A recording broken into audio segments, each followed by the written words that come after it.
신종 코로나 바이러스 감염증의 확산이 국내 자동차 업계 비상등을 켰습니다. 중국 공장 가동 중단으로 부품을 제때 공급받지 못하면서 생산 공장 셧다운이 현실화되고 있는 건데요. 자, 현재까지의 상황을 점검해보고 이에 대한 의문점들을 경제산업팀 정세미 기자와 살펴보도록 하겠습니다. 어서 오세요. 오늘 국내 최대 자동차 생산 기지입니다. 울산 공장 가동이 멈춰섰다고 하는데 생산 중단도 확대되고 있다고요. 네, 현대차가 오는 7일부터 국내 모든 공장의 가동을 중단합니다. 현대차 노사는 오늘 오전 10시부터 약 3시간 동안 공장 운영위원회를 개최하고 휴업 계획을 합의했는데요. 이에 따라 울산 5공장의 경우 오늘 오후부터 공식적인 휴업에 돌입했습니다. 울산 5공장은 제네시스 G90와 G80, G70 등을 생산합니다.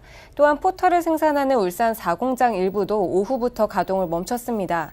내일부터는 울산 1공장과 울산 4공장 나머지 라인 등을 시작으로 순차적으로 가동을 중단하고 7일부터는 울산 공장 전체가 휴업에 돌입합니다. 또한 상용차를 생산하는 전주 공장과 그랜저 소나타를 생산하는 아산 공장도 각각 6일과 7일부터 휴업에 돌입합니다. 쌍용차 역시 부품 공급 차질에 따라 오는 12일부터 평택 공장의 가동을 중단한다고 밝혔는데요. 현대차 노조는 성명서를 내고 한국 경제에 흥망이 달린 만큼 사회적 역할과 책임을 다하겠다며 사측은 생산 재가동을 위한 장기 플랜을 강구해야 한다고 밝혔습니다. 노사는 이번 휴업을 오늘 11일까지로 예상하고 있는데요. 휴업 임금은 근로기준법에 따라 평균 임금의 70%를 지급한다는 계획입니다. 5공장을 시작으로 해서 순차적으로 지금 어쩔 수 없이 휴업에 돌입하고 있는 상황인 건데 이 셧다운의 원인을 살펴보니까 와이어링 하니스 굉장히 좀 생소한 부품이라고 하는데 정확히 어떤 역할을 하는 장치입니까? 네, 자동차 보닛을 열어보면 차 내부에 다양한 전선이 연결돼 있음을 확인할 수 있습니다. 이처럼 자동차의 약 40%가 전기 전자 부품으로 이루어져 있는데요. 와이어링 하니스는 전기 전자 부품을 연결해주는 사람으로 따지면 신경망에 해당하는 장치입니다. 때문에 이 장치가 없는 경우 자동차 제작은 물론 운행 역시 불가능합니다. 한마디로 신경이라고 하니까 제작 운행이 굉장히 중요한 중추적인 역할이다 이렇게 이해가 될 것 같은데 여기서 이제 궁금증은 지금 사용하는 차에 미칠 영향은 없는 것인가? 그리고 고장 난다면 수리받기 어렵지 않을까 이런 생각도 드는데요. 네, 지금 문제가 되고 있는 건 신차를 제작하는 단계에서 이 와이어링 하니스의 공급이 어렵다는 점입니다. 때문에 이미 와이어링 하니스가 장착된 운행 중인 차량의 경우라면 얘기는 조금 다른데요. 상황에 따라 오래된 차의 경우 와이어링 하니스를 교체하는 경우도 간혹 있긴 하지만 10년 가까이 사용하는 반영구적인 부품으로 꼽힙니다. 다만 중고차의 경우 안심하기 어려운데요. 차가 오래되거나 사고차의 경우 이 전선이 딱딱해지면서 전기가 잘 흐르지 못해 누전이나 자동차 화재로 이어질 위험이 있습니다. 때문에 부품 공급 문제가 장기화될 경우 결국 이 중고차나 AS 시장도 타격을 받을 위험이 있습니다. 예. 어쨌든 간에 장기화되는 것들이 지금 멈춰서야 된다 이런 결론에 계속 도달할 수밖에 없고요. 궁금증이 이게 자동차의 주요 부품이라면 중국에서만 오직 생산될 것 같지는 않은데 이 부품 공급 하나에 자동차 산업 전체가 왜 타격을 받는지도 궁금하고요. 네, 이와 유사한 상황이 사실 약 10년 전에도 있었습니다. 북유럽 아이슬란드 화산 폭발 당시 화산재가 북유럽 하늘을 덮어 비행기가 뜨지 못했던 건데요. 당시 자동차용 주문형 반도체라든지 고부가 가치 부품을 공급하지 못해 글로벌 제작사들이 부품을 공급받지 못한 경험이 있습니다. 때문에 이런 문제가 재발하지 않도록 자동차의 주요 부품들을 각기 다른 대륙의 여러 업체에서 선정하는 경우가 많아졌는데요. 이를 통해 한 지역에서 문제가 생기면 다른 곳에서 공급량을 늘리는 방식을 택한 겁니다. 하지만 물류비나 관리 비용이 약 2배로 들어간다는 단점 때문에 실천하기는 쉽지 않습니다.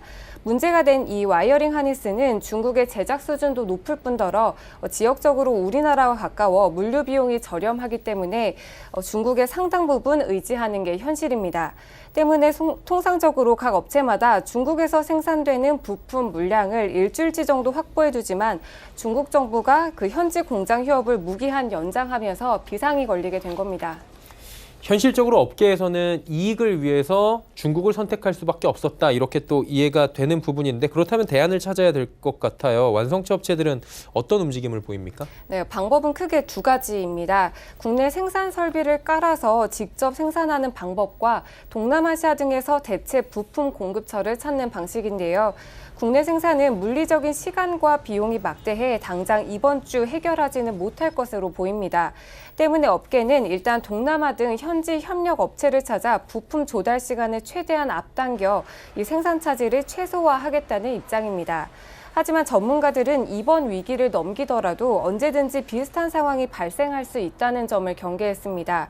중국 공장에서 부품 조달이 어려워지면서 이 생산 셧다운 사태까지 번진 현대차와 기아차 그리고 쌍용차와는 달리 글로벌 소싱을 하는 모기업을 두고 있는 르노, 삼성과 한국 GM에는 큰 영향이 없었는데요. 때문에 산업 구조를 건드리지 않고는 근본적인 문제 해결이 어렵다는 점입니다. 생각지도 못한 중국 전역에 문제가 생기다 보니까 공급에 차질이 생기고 문제가 생겼을 경우에 다른 곳으로 바로 대체하는 것도 어렵다는 것이 상당 부분이라는 거죠. 그래서 이 부분의 문제가 장기화된다면 공급선을 다른 곳으로 옮기는데 또 시간도 걸리고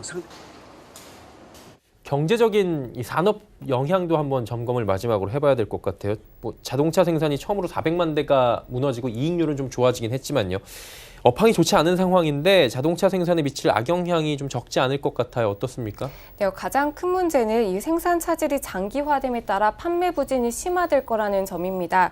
지난달 국내 완성차 5개사의 내수시장 판매량은 모두 99,600대로 지난해 같은 기간에 대비해 약 15% 줄었는데요. 설 명절로 근무 일수가 줄었다는 점을 고려하더라도 업체별 최대 30% 이상의 감소율을 보였습니다. 여기에 공장 셧다운이 현실화되면 매출 감소가 심각해질 것으로 보입니다.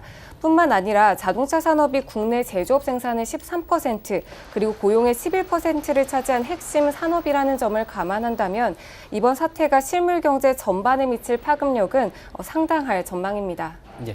신종 코로나 바이러스로 멈춰선 자동차 업계 이야기 오늘 자세히 나눠봤습니다. 정세미 기자와 함께했습니다. 고맙습니다.